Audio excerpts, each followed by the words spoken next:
beyond. Radio's not just for listening anymore. Now you can watch radio at the local dive. Check out thelocaldive.ca for more information and to listen to WDIR, Windsor Detroit Internet Radio, live at the dive. That's thelocaldive.ca. Ferris Contracting. They build their business on customer satisfaction. For Bobcat services, cleanups, and landscaping, call 519-980-2472. For retaining walls, waterproofing, or property maintenance, call Ferris Contracting at 519-980-2472. Dawn Abbott is a Tupperware director.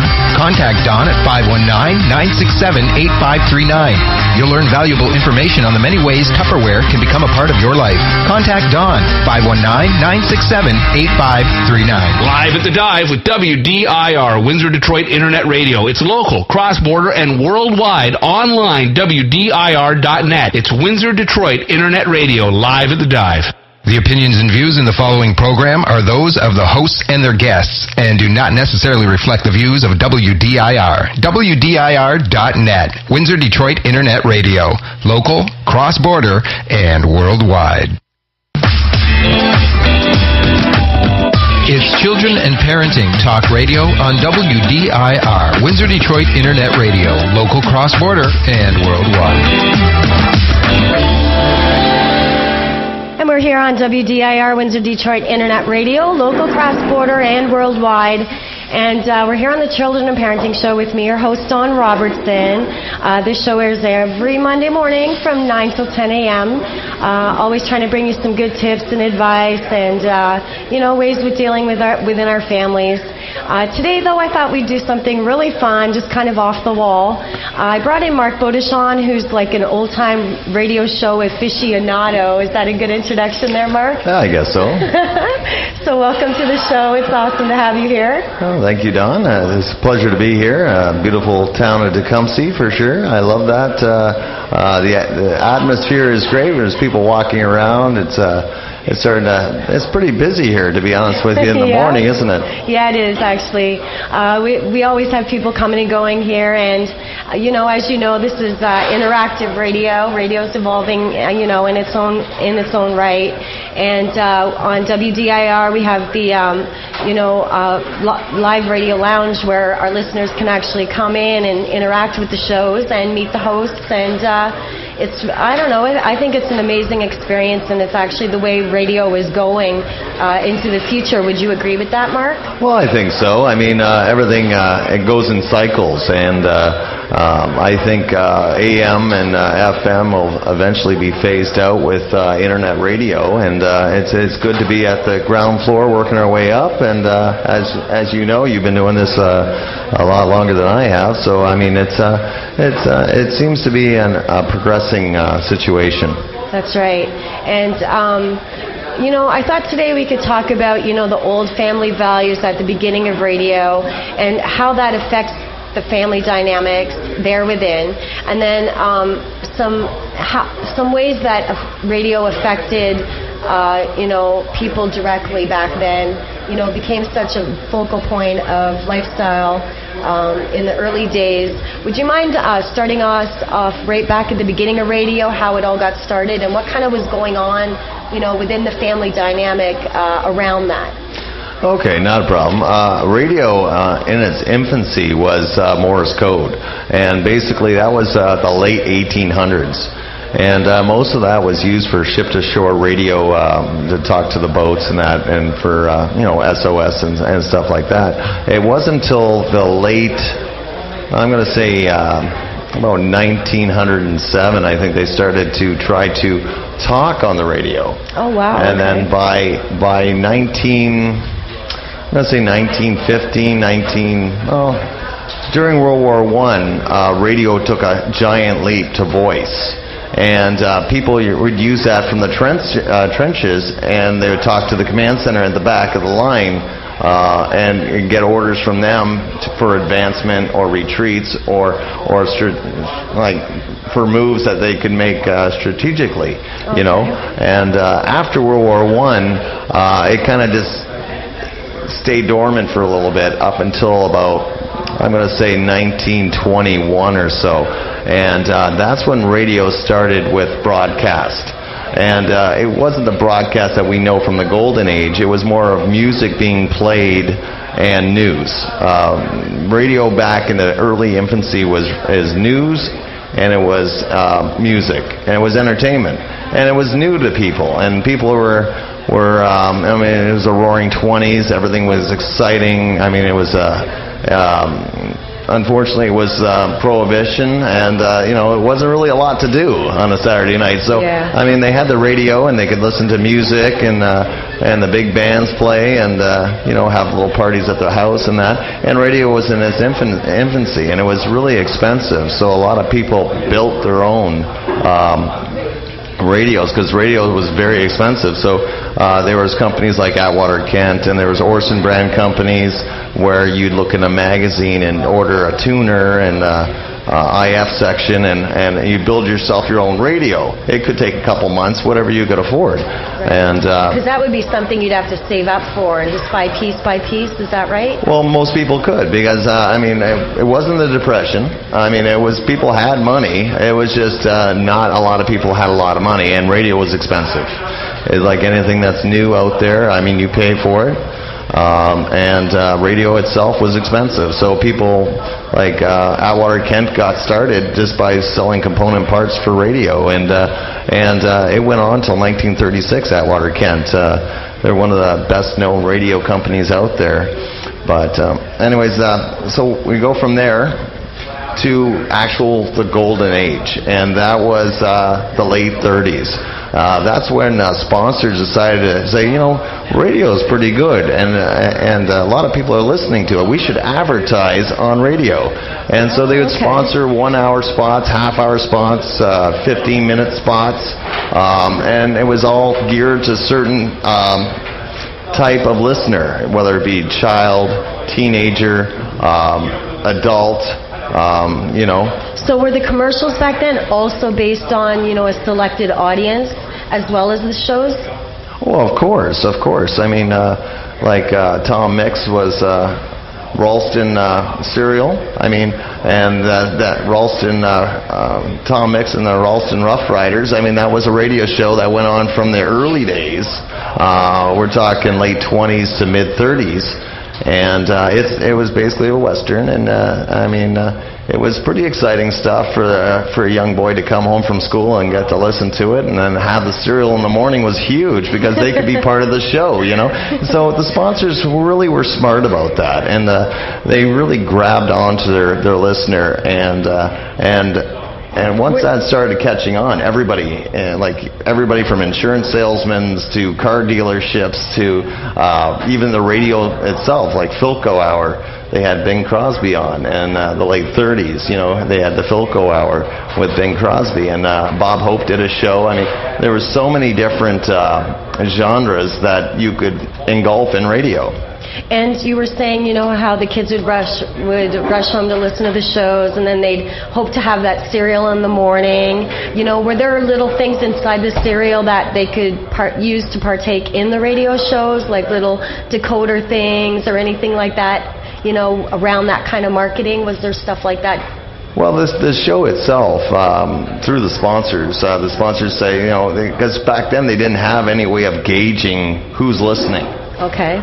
So what they'd do, they'd offer a little trinket, either a decoder badge or a little signet ring or something like that. That showed sponsorship of the show, like the Blue Coal dealers. It was for heat, right? They had blue coal would go in the furnace and warm the house in the wintertime, and the Shadow was sponsored by that. Little Orphan Annie had Ovaltine. So you'd go to the grocery store with your mom and dad back then, and you'd have to get the Ovaltine so you can get the newest decoder badge, so you could decipher the codes that were given to you during the show. And to get that, you'd have to do 2 box tops and 10 cents, and you'd send that in the mail, and then it was a big day when it came back, because, you know, even as when I was a kid, as probably yourself and everybody that's listening, when you're a child and you got mail, that was huge. I mean, everybody would know that you got mail, because you tell everybody, I got mail. Look at this. Look what I got. You know. So back then it was pretty much the same. I mean, you got your you got your decoder badge, and then you had to listen to that next show so you could see what Annie was telling you. And I mean, the same thing. I mean, they had Tom Mix had the same thing, and they would do the codes. Captain Midnight, Terrying the Pirates. Not so much Terrying the Pirates. They had cute little gimmicky things that you'd send box tops off, and you could get a kaleidoscope or something you could see around corners. And they'd in the serial itself, a lot of the times for Terry and the Pirates, they'd actually give you a comic book. And back then, comic books weren't really around. Not till the late 30s, then they started out with comic books. But so that was the start of the comic book industry, you know. And then when we spoke earlier, you had mentioned something about the Boy Scouts, and I wasn't aware of this, that they actually had a badge for something to do with radio. Do you recall that conversation? Where they had to actually build their own radios, right, to get to this badge. Is that correct? Oh, yeah. I mean, there was... And how did they do that? What did they use? I thought that was fascinating. Well, back then, you'd get a merit badge for building a crystal set. And a crystal set's pretty basic in construction, but what you do, you get a Quaker Oats box. Back then, it was a round box, and you'd put coil wire from the beginning to about halfway through. And then you'd have a wire that you would attach to you put to a post, and you'd go up and down. That would be your channel frequency. And then you'd use a piece of galena and a cat whisker and a headphone, and you'd basically have yourself a radio. Okay, cat whisker, like an actual cat whisker? No, it's just a piece of copper that was twisted. But I mean, it would give you a frequency, and you could listen to the radio. But cool. You know, I think we're getting a little ahead of ourselves there. But back in the 20s, we'll go back there. Radios were difficult. There were 3 dials, and you got to tune each frequency in for the 3 IFs. Just to get one frequency. And they didn't have a volume control. All you had was a voltage thing for your filaments. So you turn up the filament voltage to get more volume. Mm-hmm. And just to let you know, a set of tubes back then was worth about a half week's pay. Wow. So, and back to the family dynamic there, with kids back then, I mean, the youngest child would normally have to go to the gas station to get the batteries recharged because there wasn't electric radios. Everything was battery, right? And so they would send Billy down to the corner gas station to get the batteries recharged. That would be about 10 cents. And that was his job for the family. Because back then, everything was family. Mm-hmm. There wasn't so much... like there was no video games, there was nothing like that. So what you had was your purpose in life was to serve the family up until you got married. Okay. And basically, so Billy would go get the battery charged from the thing. You'd normally have two battery for the radio, because one would be used and the other one would be getting charged. Okay. And back then they didn't have like speakers like we have today. You had headphones. So in the beginning, you know, Dad would have the headphones, and you turn one headphone out so somebody could put their head next to them. So I mean, that's togetherness, if nothing else. You got 2 heads together. Right. I mean, you know exactly where the kid is because he's attached to your head, right? But later on they discovered that the headphone, you could take it apart, stick it in a bowl, a salad bowl, one of those big glass salad bowls, and you could sit around the table, and everybody in the room could hear it. That's incredible. Little acoustic accompaniment there, right? Oh yeah, for sure. The whole family. And then you had mentioned that to get stations, you would actually have to run a long antenna outside the house, right? Hopefully up a tree. And you said that you would hope every year the tree would grow. And we'll get into that more back on WDIR, Windsor Detroit Internet Radio, local, cross-border, and worldwide. Hey Craig, where's the only radio lounge broadcasting internet radio 24/7 from a local entertainment venue? Well, that's easy, Big JD. It's the local dive at 13169 Tecumseh Road in Tecumseh in the Kenny Plaza. WDIR, Windsor Detroit Internet Radio, broadcasts live at the local dive. Music, talk shows, and even live events simulcast, all online. Right, the local dive, the only radio lounge to offer live radio broadcasts. They also stream their live entertainment online, and they serve great food. Got that ready. Have you ever tried tried their homemade potato chips? I have. Oh, geez, that's worth the admission. There's no restaurant bar around here with a radio station. It's unique. It's amazing. Hang out, have lunch or dinner, some drinks, some great entertainment, and being able to watch radio. WDIR, broadcasting from the local dive, pushes this technology somewhere it hasn't been before. You got that right, Craig. It pushed technology right into the local dive, then out to the local community and beyond. Radio's not just for listening anymore. Now you can watch radio at the local dive. Check out thelocaldive.ca for more information and to listen to WDIR, Windsor Detroit Internet Radio, live at the dive. That's thelocaldive.ca. Ferris Contracting. They build their business on customer satisfaction. For Bobcat services, cleanups, and landscaping, call 519-980-2472. For retaining walls, waterproofing, or property maintenance, call Ferris Contracting at 519-980-2472. Are you looking for a new dentist? Dr. Letty is always accepting new patients. Call her at 519-948-0101 or stop in at 2825 Lozon Parkway. Do what you always wanted to do. Smile with confidence. Call Dr. Letty. I Do Wedding Videography, making wedding videography affordable for all couples. Visit idoweddingvideography.ca. No wedding video of your special day? That's simply not an option. WDIR.net. That's Windsor Detroit Internet Radio, local, cross-border, and worldwide, and now home of Dive Radio. We are live at the Dive.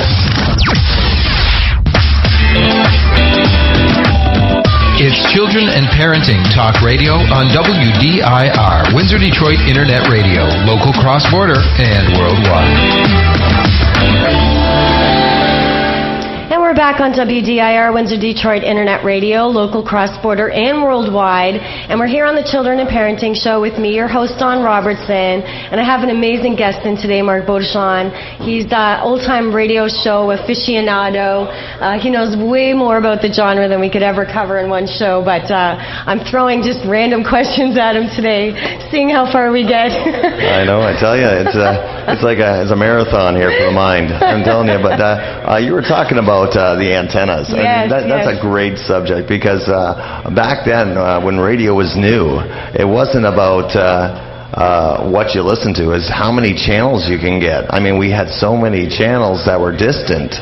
And there's a funny story there that I heard years ago, and they would normally your antenna would consist of a piece of wire that you'd bring out the window and attach to a tree or the top of the roof or something.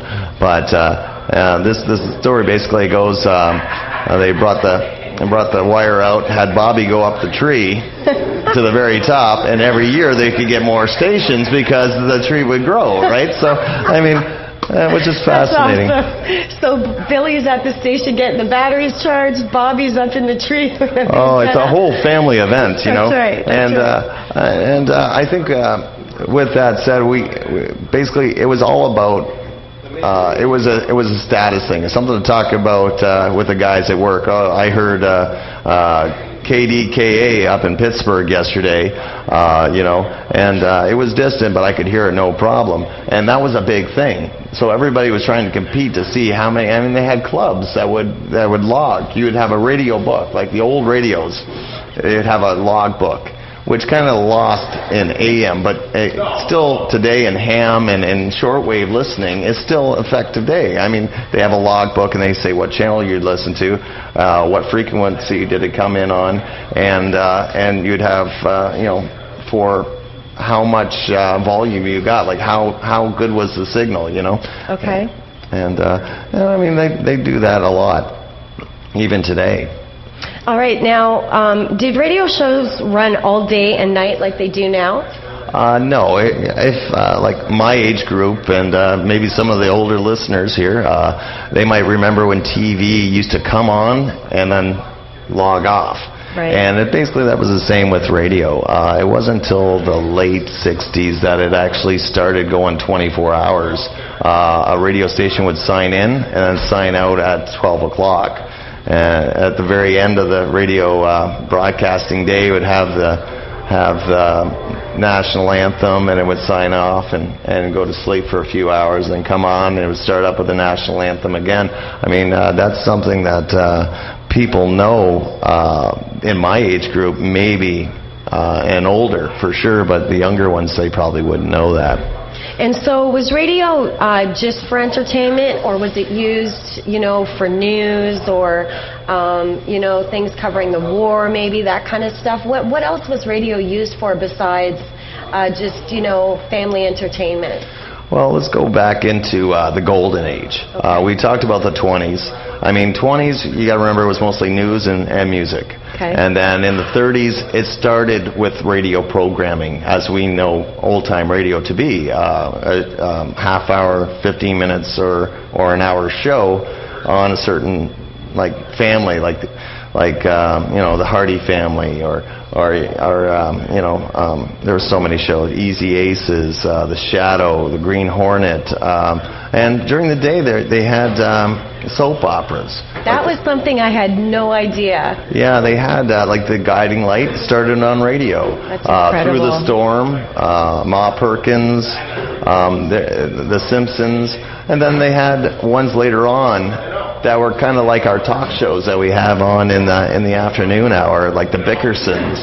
And they take, basic, it would be a story about a couple that had been married for a while, and all they do is fight. And it was so funny. It would be about the stupidest things. And it would lighten up the mood in the afternoon. Right. And it was geared to females, to while they're cleaning and getting supper ready, they could listen to that, and they could have a chuckle or two while they're doing that, and the kids are at school, Right. And it wasn't really for the kids to listen to, it was more for the moms to listen to, Right. So everybody had their niche. Everybody was allowed, they had their own type of show, the kids had theirs, moms had theirs, dads had theirs, and then the family. That's when the family stuff come out, and then that was after dinner. After dinner program, we started about 6 or so, and they would be Fibber McGee and Molly, Charlie McCarthy, stuff like that would come on, and it would heighten up the mood because you knew at 8 o'clock the president was going to talk. Was that common for the president to talk on the radio? Well, in the war years, yeah, because Roosevelt did these fireside chats. And it would be basically United States and kind of us, because we're a border city, right? Mm-hmm. So it would be about what the strategy was. They wouldn't go too much in detail, obviously, but what our goals were, and it would be an upbeat speech to keep the American and Canadian people, upbeat and happy about the war, and they had drives and everything else. In the wartime era. Radio was basically had a nice solid foundation from the 20s and 30s, and so it took a huge part in the war. There were scrap drives going on, ration books.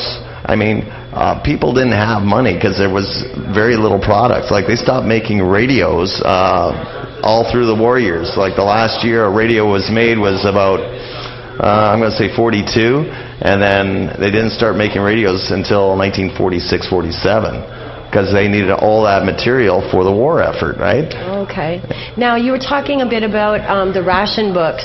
What exactly were they, and how did that come into play with the Victory Gardens? Well, it was something to keep food and everything in tight comparison. They would be able to ration to everybody instead of one person whoever had the most money would take everything. So instead of having that, everybody got a ration book. Oh, okay. I'm not saying that didn't go on, but it went on in a less degree. So everybody was able to get bread, everybody was able to get milk, butter, gasoline, and that's when Victory Gardens started coming out. And Victory Gardens basically was like a community garden, and it would be all vegetables and stuff like that. And the community would get together, and it would be just like a meeting place, because there wasn't a lot of money to go to the coffee shops and stuff like that. Right. So it would be something to do. Now, were there after-school serials on the radio that you could rush home to see? And if there was, what kind of things would kids look forward to on the radio when they got home from school? Well, the radio programming that was geared for children was mostly 15-minute serials. Okay. And like Terry and the Pirate, Hop Harrigan, I always liked Hop Harrigan, and one of my favorites is Terry and the Pirate, and there's so few of them around. I think there's only like 300 episodes around. I think I have all of them, but it would always have a cliffhanger at the end.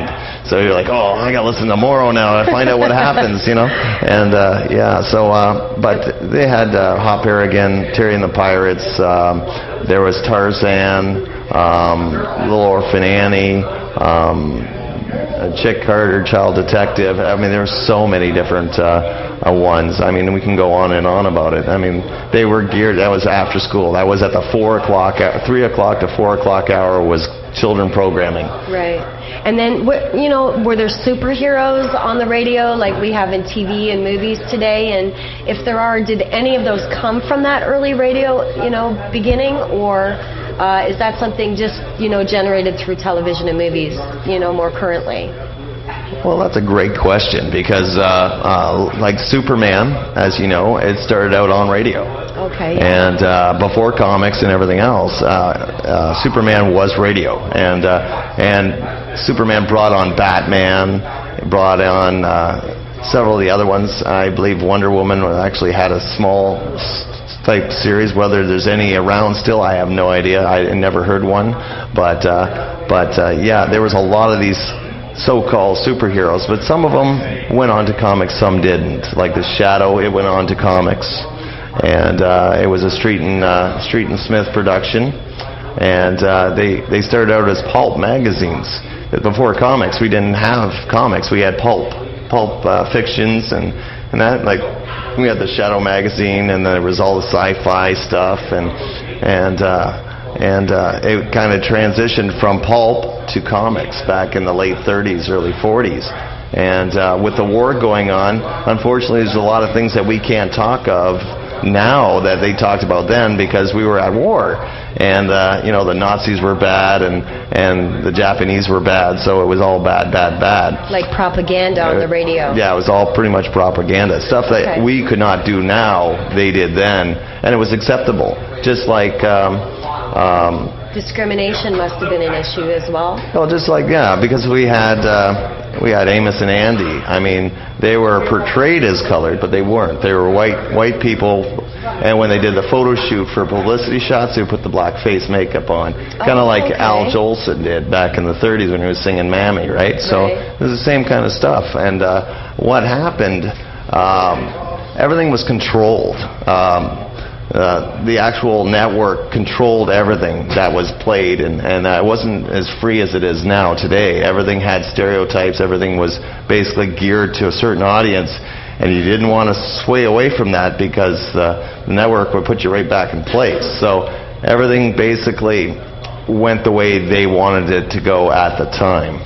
So do you think radio back then was more of, a publicity machine, like they would promote what they wanted told on the radio, or shows that would be coming up geared to what they believed, should be on the radio? It wasn't where, like, I can come in every day and do my shows and maybe bring up future shows I'm interested in doing, of my own free will, more or less, to speak, where back in the day everything was so controlled. You were told what you didn't have any creative freedom to design your own shows. Do you agree with that? Well, that's exactly right. And the thing is with that, it still goes on today. TV is controlled.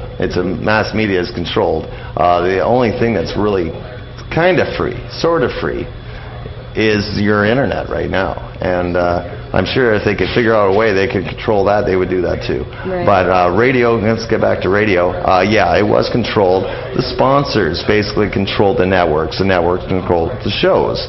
And like Johnson Wax Company, it sponsored the Fibber McGee and Molly show, and it was all about floor wax, So right in the middle of the show, all of a sudden this guy would come out of nowhere and do a commercial about floor wax, and it was like, what's this guy doing in here? You know what I mean? Mm-hmm. But that was a sponsored thing that came in, and they controlled the show, but it didn't make it less funny. It was just the way it was back then.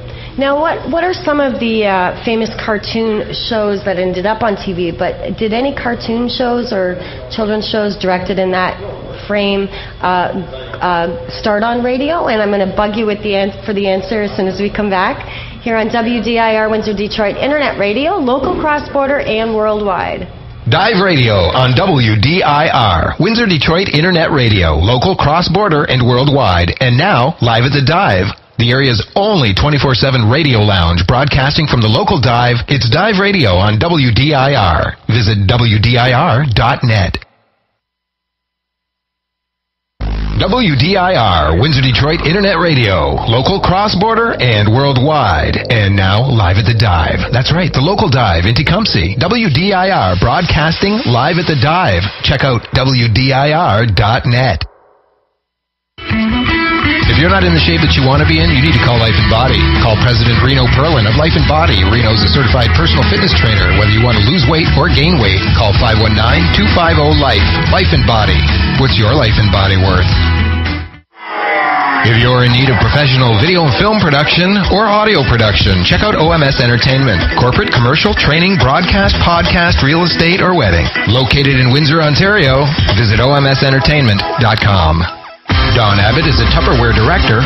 Contact Dawn at 519-967-8539. You'll learn valuable information on the many ways Tupperware can become a part of your life. Contact Dawn, 519-967-8539. SeanToon.com is ready to take on your next 2D animation project. Sean Watkins is a professional Flash animator and graphic artist. Check out his work online at SeanToon.com, SeanToon.com. WDIR, Windsor Detroit Internet Radio, local, cross-border, and worldwide. And now, live at the Dive. That's right, the local dive in Tecumseh. WDIR, broadcasting live at the Dive. Check out WDIR.net. It's Children and Parenting Talk Radio on WDIR, Windsor Detroit Internet Radio, local, cross-border, and worldwide. We're back on WDIR, Windsor Detroit Internet Radio, local, cross-border, and worldwide.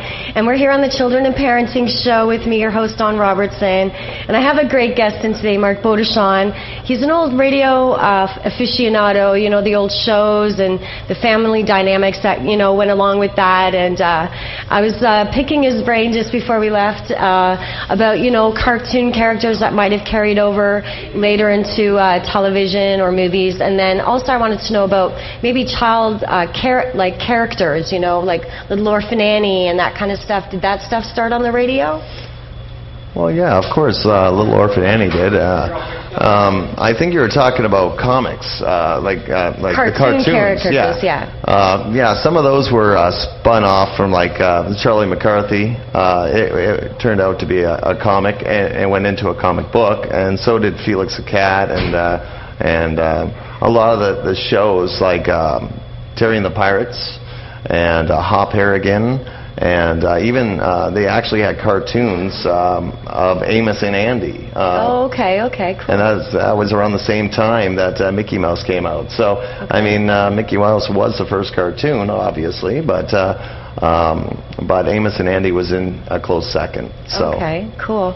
Now, speaking about old radio, how did they actually do those shows? Because everything was done live, right? Like, were you in a studio? Was there audiences? How did everything come together? Do you have any idea around that? Well, for the most part, like the big shows were done live. Like you'd get a theater. Most of them were in California. That's where most of the radio broadcasting stemmed from, was California. And they would have these big sound stages. And you could, if you were lucky enough, go to one of the big networks and be able to sit in the audience during one of the shows. And you can actually see, you wouldn't see the guy doing the sound effects, but you would see all the people standing around their microphones and doing the script. They'd all have scripts in their hand, and they would all go through the whole story, Right. And some, you know, like I can talk about the Shadow because I've seen a couple of those done like live, like on YouTube. Thank God for YouTube. But I've seen some of those live, and they actually put capes on when he went into the Shadow Voice. He'd throw the cape on, have the hat down, and the whole bit, and the audience would know, okay, the Shadow's coming, you know. Very nice. And what about some of the sound effects? How did those come together? Well, I mean, the sound effects, I mean, there were so many different types. Because we didn't have, like, digital input. We could just click a button and have a door slam, right? Were there ways that they made all those sounds? Well, they'd have a sound technician, and the sound technician, basically, his job was to make it sound real. Okay. Like, say someone was walking on gravel, he would have two shoes, and he'd use his hands and walk through the gravel. Okay. And slamming doors or gunshots or people falling down, that kind of stuff? Right. And there's a great movie about that, too. If you watch Radioland Murders, you'll see a lot of the sound effects going on and the guy making them for the show. So, yeah, they actually perform, like, live shows in that movie, right? Yeah, it was. It's actually a movie from the 90s, and it was basically called Radioland Murders. And it was actually based on what we're talking about with the live audience and the big network and people going in to be able to see the show being performed live. But majority of the shows were done in studio, and the studio would record the movie, or not the movie, but the radio show onto a disc, and that would be mass produced and then shipped out to all the different stations around the continent, like around the continental United States and in Canada. Those that were lucky enough to be part of that, the chain of radio stations. Now, what were some of the earliest radio stations around that, you know, the call letters or call signs, is that what you call them? Yeah, call letters. Like you have WDIR here. I mean, we had CKLY, CKWW. We had WXYZ in Detroit. That was one of the first radio stations in Detroit, Michigan. And the building's no longer with us, I don't believe. I mean, if I'm wrong, please correct me. But as far as I know, that was torn down back in the 70s. But that was the original Detroit radio station. Now, and our original radio station was a Viscount. And that building was torn down back in the 80s here. So did they do live shows there at the Viscount, like live? Well, radio? that was around from the 40s on out. So I imagine there was some. Like, I never seen any of that. I'm not that old, but when I went there was always just a guy sitting there talking on a microphone in a room, and once in a while I would get to go in there. They always had a couch in the back corner, and you could just sit there and listen to them as long as you were quiet. Cause I think Mr. Burton, I'm not sure if it was, I can't remember his first name, but he had a huge daytime show, Burton's People, and I used to get to sit there and listen to him on the radio, and he was funny. He was a funny guy, and it's just funny just to see a guy sitting there talking to nobody, and then you listen in the hallway, and it's like, wow, this is incredible. Yeah.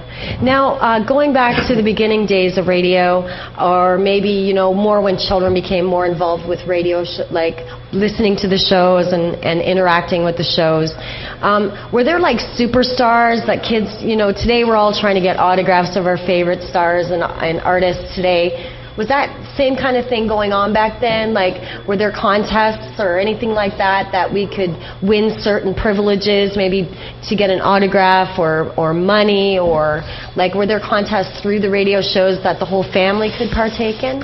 Well, that's pretty good. I mean, that's a pretty broad question, actually, but I mean, you could write to the station. A lot of the times, like for the children's shows, I know this for sure, you'd have to become a member. And when you got a membership, you'd pay whatever box tops and so much money, normally a nickel or a dime. And they would send you the membership pack. It came with a yearbook and a photo of, you know, like Captain Midnight that's autographed. It was a lithograph, photograph, obviously, but I mean, for a kid, they wouldn't know any different. And it's like, wow, look, I got it. And he's got his helmet on. He's really, you know, cool looking. And Little Orphan Annie had the same thing. Terry and the Pirates, they had the same thing. So these little toys or gadgets or things, like would the kids all get together outside after the shows or whatever and like show them off to each other? Was it a huge thing to have these little mementos or, you know, pieces of the show or their favorite stars or whatever? Oh, yeah, for sure. I mean, there's a movie that came out in the 80s, I believe. It was called Radio Days with Woody Allen. And that goes really high, like really in depth in that situation.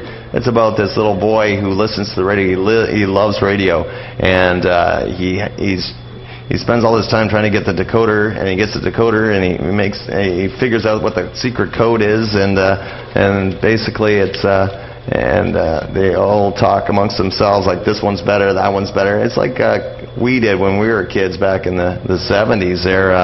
I mean, it was this superhero is better than that one, or what would be better? Who would win, a shark and an ape like they do today? Like if you watch the Discovery Channel, I mean, it's kind of the same kind of thing. But yeah, of course, kids really got involved with the characters, and they didn't realize it was just a show. It was real to them. So yeah, they would be talking to their friends about the situation. I don't know how Amy's going to do this. Right? Is she going to get out of it? Because every you got to remember, every day it was a cliffhanger. Every day was a cliffhanger, and you never knew what was going to happen. It was basically I'm not sure. Will the show end? Suspense, is right? this the end of the show? Are we done? I mean, right. Is the show done? If it's done, what am I going to do with my 4 o'clock hour? So because it was huge, right? That was that's all they had. It's not like you could flip on the TV, because TV didn't really take a hold to the 40s, right, the late 40s, and that's basically when radio died. It was the late 40s, is because they still had shows up into the 60s. Okay, but the actual quality of the shows started to get less and less and less and less, and that was about 47, 48, because TV was really taking a hold. A lot of the sponsors were jumping from radio to television. It was just easier to produce, and it was the new thing on the block. Everybody was buying TVs, and like radio. When radio started, it was expensive. And it wasn't until Philco came along and started mass producing them that the prices started coming down. Then everybody could have at least 1 or 2 radios in the house. And that was in, I'm going to say the late 30s. About 38, 39, Philco started with these $5, $6 sets that a person can go out and buy. It was still about maybe a day or two wage, but I mean, you could afford it, and you could be part of the group with radio. Families saved for that too, right? Like it was a huge thing. Oh yeah, in the beginning, yeah, sure. It was just like it was a status symbol. It was a great piece of furniture. Everybody wanted the overstuffed chair, the nice little couch, and they had to have the radio in the corner. Right. Now, speaking back about kids in and on radio, what were some of the first kids featured on radio? Some of the first stars to come out of radio that were kids or kid-oriented? Well, I mean, you got to look at the stars of the day. I mean, Shirley Temple, Jackie Cooper. I mean, there were so many. I mean, Jackie Cooper. Well, Little Rascals. That was Jackie Cooper. He was in Little Rascals. Okay. Sorry. And and Shirley Temple, she did. And you got to remember, back then, radio was still cool. So a lot of the movies that come out on the silver screen had to do a 1-hour show on radio, whether it be American Playhouse or be Mercury Theater or any of these American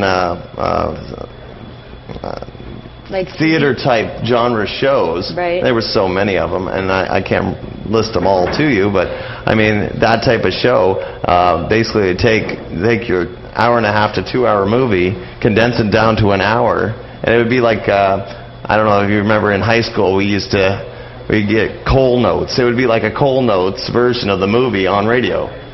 Now, were there like game shows in early radio, and kind of how did that work? Yeah, there's quite a few. I mean, Groucho Marx is famous for his You Bet Your Life, and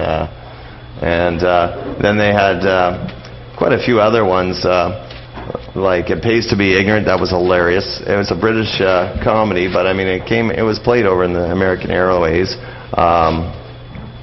And Truth and Consequences, Original Jeopardy. A lot of the TV shows in the early 50s came from radio. And then people would try to get on these shows, right? And you mentioned something about like a laugh meter and that kind of stuff.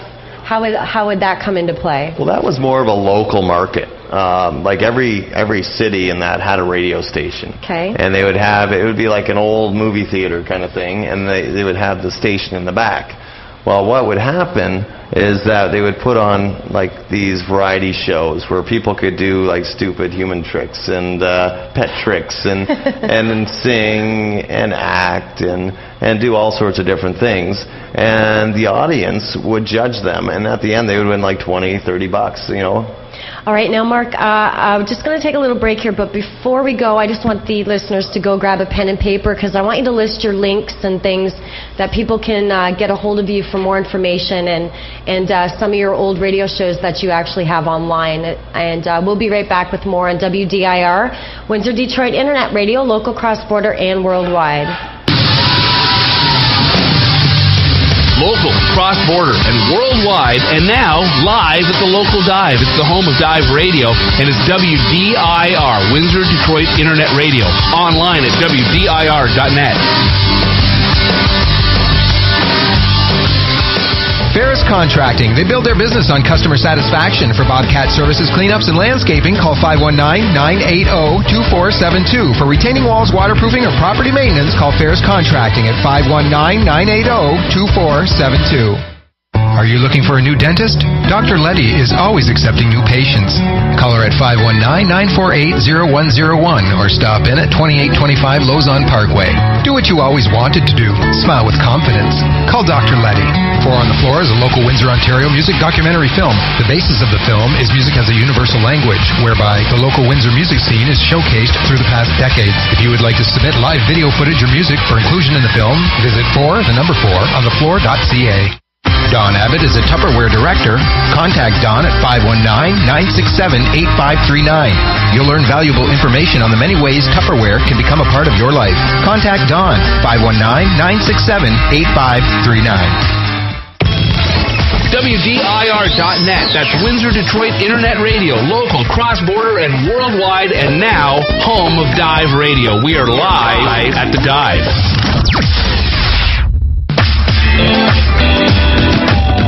It's Children and Parenting Talk Radio on WDIR, Windsor Detroit Internet Radio, local, cross-border, and worldwide.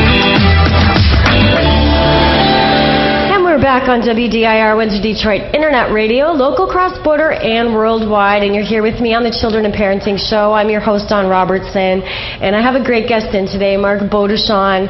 He's an old-time radio aficionado. I mean, there's no one that I've ever met that knows more about the old shows, how to build old radios, how to restore them, you know, really the feel of that genre. And it's so important to keep those things alive, I think, and especially within our own children and parenting families. It was something that brought the whole family together. Yeah, for sure.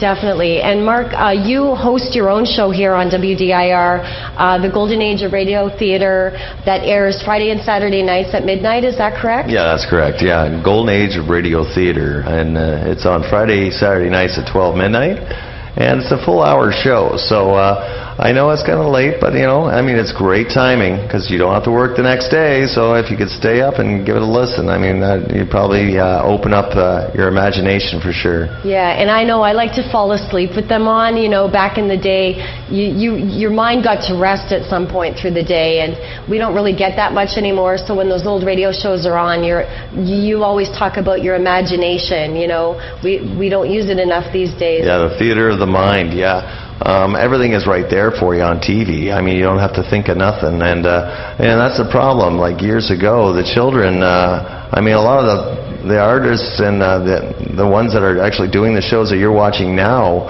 grew up in the radio age, and they had their imaginations built up from just listening to the radio shows.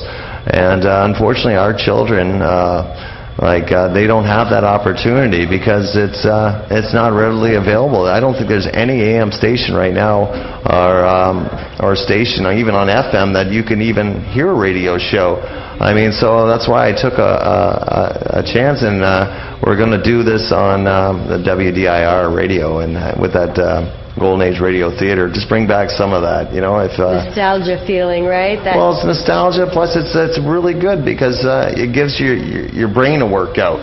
And unfortunately, we sit there and play video games and we watch TV, and we really don't interact with our brain. And we just basically watch it. It's there, and it was a good show. Nowadays we're told what to think, what to buy, where to be, what to own.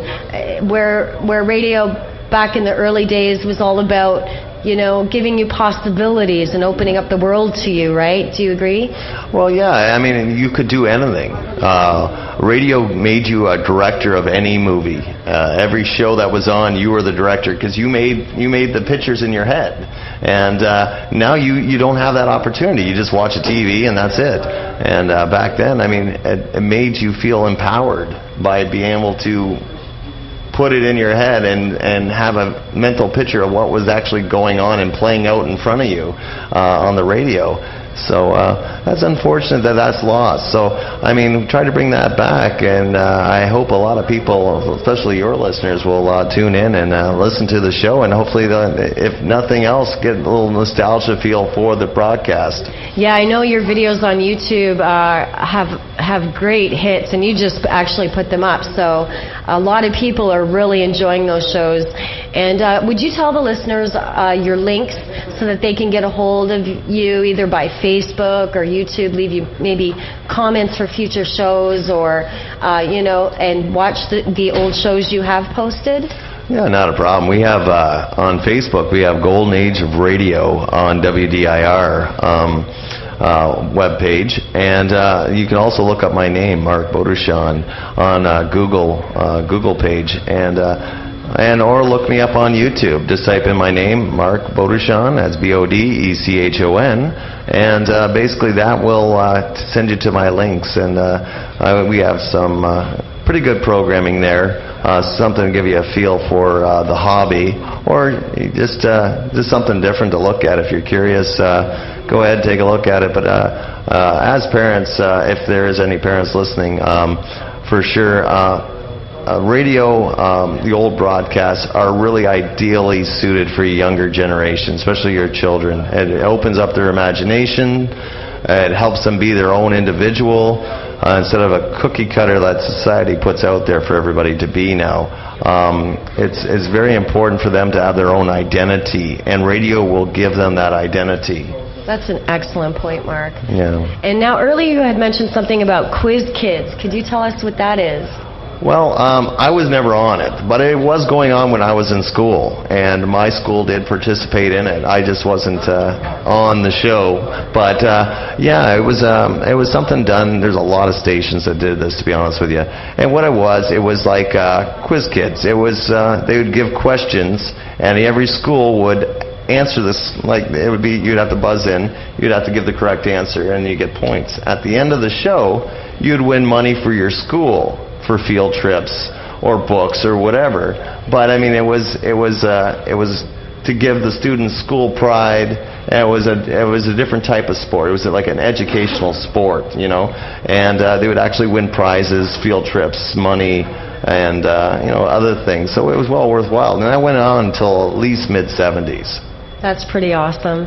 Now, back in the day, did kids hum and sing the radio slogans or songs that they would hear on the radio like we do today? We hear our favorite song, it's our ringtone. Did kids walk around outside humming, maybe commercial songs that they'd hear, or I'm not sure what you call it actually. Well, I mean, it would be the themes of the show. The themes, there we go. And sorry. yeah, of course they would. They would have their favorite show, and they would come on a certain way, and like Jack Armstrong, the All-American Boy, and they would sing the opening and the ending, and you got to remember back then with radio, everything had to be zippy, like the Pepsi Cola commercials and that, Jello, Jello, Jello Corporation, right? So yeah. Everything was all like a little song, So everything was a jingle, and all those jingles always stuck in your head, just like today. And on the commercials and music today, they always have little hooks, they call them. Yep. And it gets into your head, and you can't get rid of it. Well, it's kind of the same thing, And then would kids be like, we got to go buy the Jell-O, you know? Were they excited? Yeah. My favorite was a Pepsi-Cola one, and I don't remember it fully. Oh, I was going to say, will you sing it for us? No, I'm not going to do it, but no, for sure. The Pepsi-Cola one was my all-time favorite, because I've heard it years ago, and I still have it in my head today. So, I mean, it's got to be powerful stuff if I remember it after 30 years. So. Now, what were some of your favorite shows, Mark, on the radio? Well, I liked the children's serials. I mean, I liked Terry and the Pirates, Hop Harrigan, my ultimate favorite, Captain Midnight, and then The Shadow. I mean, if I had a lot of time or I was going to go to bed, I'd put an hour show on.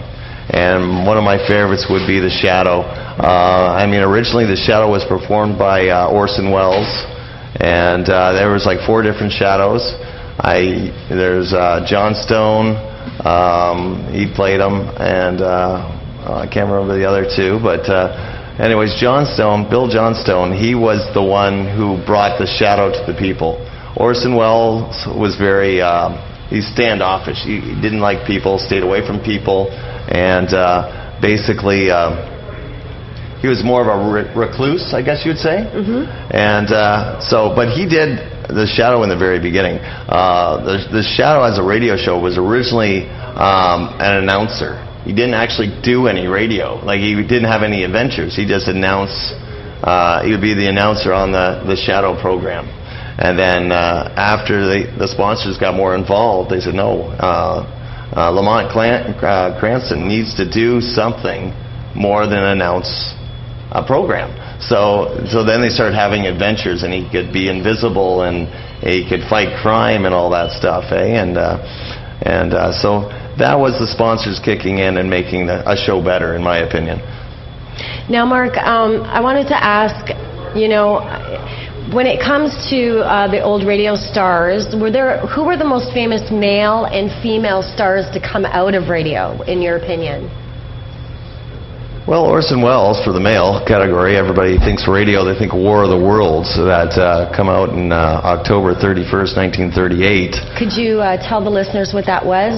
It was on the Mercury Theater, and what it was just a radio show that, and it started like every other show, but a lot of people, like when they tuned in, they didn't tune in the very beginning, so they didn't really know it was a radio show, because the actual show itself starts out with music. And then all of a sudden it goes into an important announcement. We've just been invaded by creatures from Mars, and you know, people went crazy. Everybody was getting their weapons and going out to.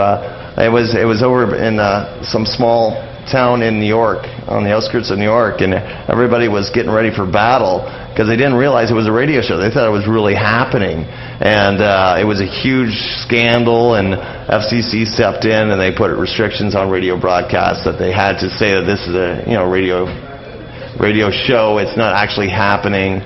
And they did that during the show? No, they did that after, right? An effect of what happened. I mean, everybody went nuts. Yeah. You know, there was, I mean, people got hurt. A lot of things happened that were really bad. I mean, like, you could do a show just on that. I mean, there's so many different things that happened, but there was new FCC rules that came into play because of that show.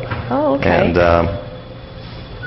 And on with the female, I would say Mae West would be my ultimate favorite for the female category. Okay. Because, I mean, you were talking earlier on the show about catchphrases.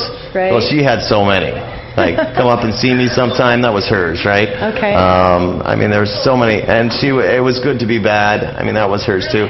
She was bad when bad wasn't cool.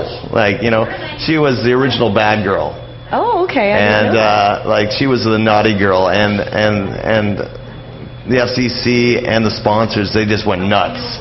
And they tried to control her, and she would not bail to nobody. She would not bow for nobody. And so what happened, she got phased out. But you still know her name. Right. Like, if I say Mae West, you know exactly what I'm talking about. If I say Orson Welles, you know what I'm talking about. So, I mean, being that she didn't have a huge show, Yeah, it was an awesome time. And, you know, those memories stay with you forever. And, Marc, I just want to thank you so much for coming on the show. Everyone, check out his show Friday and Saturday nights at midnight, Golden Age of Radio Theater. And we'll be back here with more on WDIR, Windsor, Detroit, Internet Radio, local, cross-border, and worldwide. It's Children and Parenting Talk Radio on WDIR, Windsor, Detroit, Internet Radio, local, cross-border, and worldwide. The opinions and views in the preceding program are those of the hosts and their guests and do not necessarily reflect the views of WDIR. wdir.net, Windsor, Detroit, Internet Radio, local, cross-border, and worldwide.